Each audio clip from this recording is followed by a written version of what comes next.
Now you can get McDonald's Happy Meal pails for Halloween! There's a pumpkin pail, a witch, and a ghost. Oh, what fun it is to ride in a one-horse open sleigh. Say happy holidays with these strawberry almond bars. You blend buttery tasting parquet margarine and brown sugar to make a base.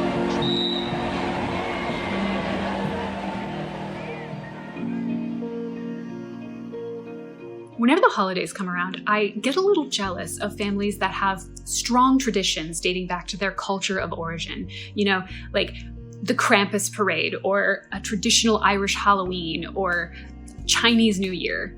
I didn't have these growing up. Instead, I got what a lot of us got. Good old-fashioned American holidays like Candy Crush, Santa Fest, and of course that fan favorite, thanks for all the food, Grandma, now I'm off to the annual mall riot.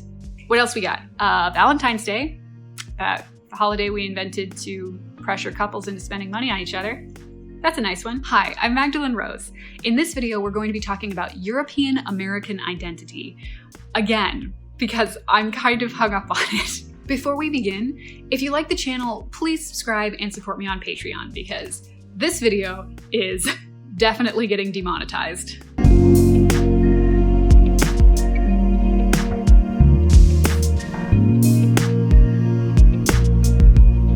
Boy howdy, does America have a problem with white supremacy? Not that it hasn't always, but it definitely seems to be coming to a head. Again, it is weird to see young people getting duped by this very old propaganda, but the more I looked into it, the more I can understand why. You know, being white in America is a unique experience, and despite all of the privilege, it isn't always nice.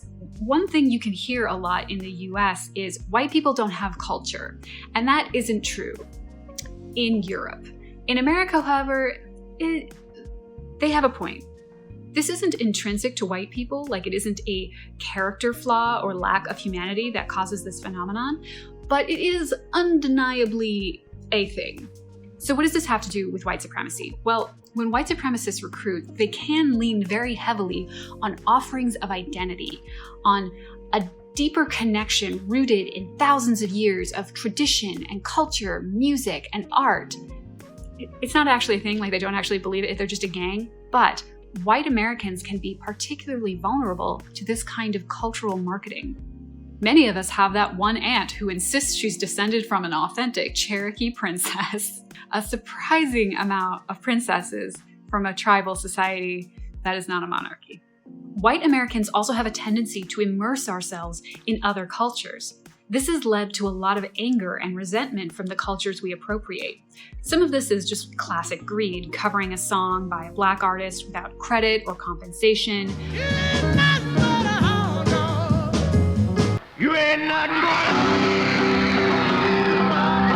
But a lot of it is like white people immersing themselves in Native American spirituality or Indian yoga culture or becoming Buddhist monks. These people get teased relentlessly. It's considered very tacky, but it also keeps happening because many of us experience a painful longing for a deeper connection that we don't experience through our own culture. I think the reason that this recruiting tactic works so well is because it has a grain of truth to it. They start out by tapping into a legitimate question about the emptiness that we feel, and then they use it to manipulate us. But what is that emptiness? Say you were born in America, but your parents are from Germany. You might consider yourself German American. Your culture of origin is still very close to you, passed down directly through your parents. But if you're like me, your ethnic identity is a bit more blurry. My family has been in the United States since, well, before it was the United States. So I'm a little bit Scottish, a bit Irish, there's some German in there, thanks to names like Johannes Hans and this lovely lady. Please comment below if you can pronounce that. And definitely some English, like they really got around, despite humanity's best efforts. This phenomenon has brought about the term American Mutt, popular among white supremacists and gamers. Now, comparing human genealogy to dog breeding is beyond an oversimplification. It's more just a misunderstanding of how human genetics works in general. But it hits different when you're the one being called a mutt. ask you how you are, you just have to say that you're fine when you're not really fine, but you just can't get into it because... I know this sounds lame, but it legitimately messes with me, especially now that I'm a parent. There's something about having kids that makes you see yourself from a different perspective.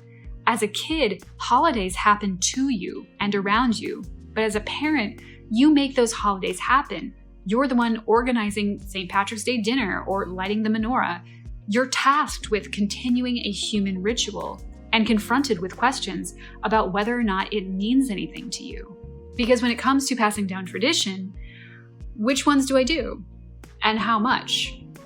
When you're 1/16 of everything, who are you?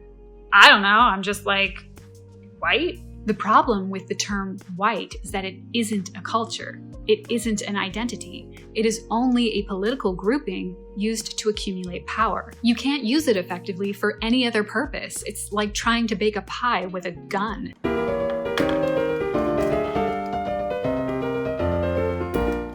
And this is why Americans are so hungry for information about our ancestry. Not everything we did was bad, okay? Johnny Appleseed was just a cool religious hermit, wandering around planting apple trees and minding his own business. And the Quakers are very nice people. But let's face it, the history of whiteness in America is a history of subjugation and genocide, and then lying about it, and then making excuses for it, and then continuing to do it quietly for years. It's not something we're proud of. So it's not uncommon for us to want to go back, way back, just skip the whole America thing, a time when our ancestors were all in one place, not genociding everyone. A time we could be proud of. A time when you had a culture that was uniquely yours. A time when you knew who you were. Don't you just wish you had a homeland of your, oh no, I've done a racism. See how easy it is? The allure of cultural identity is so intoxicating, it can lead people down a really dark path. It's also based on an idealized version of history that never actually happened. The white supremacist sales pitch is like a Disney theme park version of world history. When our ancestors weren't pillaging black and brown people, we were just pillaging each other. It's also ridiculous to think that Europeans aren't mixed. Like, the lines on maps are literal borders that you can't actually cross or have sex outside of those borders. It doesn't make any sense. And if your country had a naval presence, just triple it. Another reason for this lack of culture is that many white families became indifferent to passing down cultural identity. We tend to consider ourselves a kind of default, regular, normal American, which isn't healthy for us or anyone else, because if we're the default, then everyone else is some form of deviation. While some of us are African American or Asian American, we see ourselves as just American. This should feel like a concentration of identity, but in practice, it can feel like a lack of identity, as if there's just a blank space where African or Asian would be. Despite all the privilege, this void is genuinely painful, and I think it's what compels white Americans to exaggerate connections to other groups, to lie about being descended from Cherokee princesses, or even full-on impersonate other races. This is a problem of perceived dilution of heritage. Emphasis on perceived. A view that over generations, cultural heritage has become increasingly thin and watered down as we've moved away from Europe, and that somehow the American mutt is less potent in something. They probably mean testosterone. It's always testosterone with these guys. The racist explanation for this is very simple. Just blame immigrants, right? Their whole spiel. They took our jobs, taco trucks on every corner, saying happy holidays instead of Merry Christmas is fascism, blah, blah, blah, blah, blah. It's a simple, easy answer, but it's also wrong. The facts are more complicated. As I said before, families of European descent can be very lax about keeping any connection to their pre-American culture. Now, in some cases, this makes sense. Both sides of my family have been here since the 1600s. It's been 300 years, man. What do you want from me? This perceived dilution does not come from the existence of other cultures around us, but our own failure to continue our own traditions. The Hispanic family making elote down the street is not stopping you from making peppercash in your own kitchen. A Chinese wedding is not going to stop you from having a Viking funeral. The state might stop you, but you get my point. Instead, you had KFC for dinner and you sent grandma to whatever funeral home was closest. How is that immigrants' fault? Our ancestors left Europe for very good reasons. Oppression, famine, Kaiser Wilhelm. But the problem I see is that the culture of the New World has just become capitalism. Jackets, people seen shoving each other, one sales rep climbing on a table to escape the crowd. It's McDonald's, it's Coca-Cola, buying cheap costumes from Spirit Halloween and gorging yourself on store-bought candy. It may be like that now all over the world, but I can't really speak to that. What I can say is here, nearly every meaningful cultural ritual has been overtaken by consumerism. Ritual is very important to humans, and I have stronger connections to game franchises than I do my own heritage. I have more opinions about Coke versus Pepsi than I do on World War I. And it feels bad. It feels shallow. It feels like that moment I saw the Disney castle for the first time, full of excitement and wonder, and I walked in and it was just a gift shop. I'm reading my script and I'm realizing that that may have been an extremely formative experience for me as a child. Ooh. Okay, so we have this feeling of emptiness. We don't want to blame immigrants for our own problems. We don't want to appropriate other people's cultures. So where does the American mutt go from here? Well, one idea is just pick a bloodline. I mean, take a DNA test and go with whatever is the highest percentage. Do you have one Russian great-grandparent? Congratulations, you're a Russian American. Don't worry about how much Russian blood you have. You worry about your blood too much. It's not healthy. Now that you've chosen your culture of origin, make an effort to connect to it in a way that isn't driven by consumerism.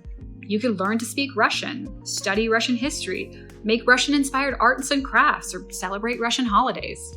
But if that's not your thing, here's another idea. Screw the bloodline thing altogether. This is a problem of perspective, because we're still looking at America through the lens of Europe, specifically their folklore and literature that's still among us. European art is full of stories about bloodlines. King Arthur being the rightful king, why? Oh, it's because it's in his blood. This peasant girl is suspiciously beautiful, it's because she's a queen. Why is this guy a peasant and this guy's a duke? Oh, it's because they got different blood. He's got the poor blood. I suspect this is because most of Europe was monarchies for hundreds of years, and you've got to justify it somehow.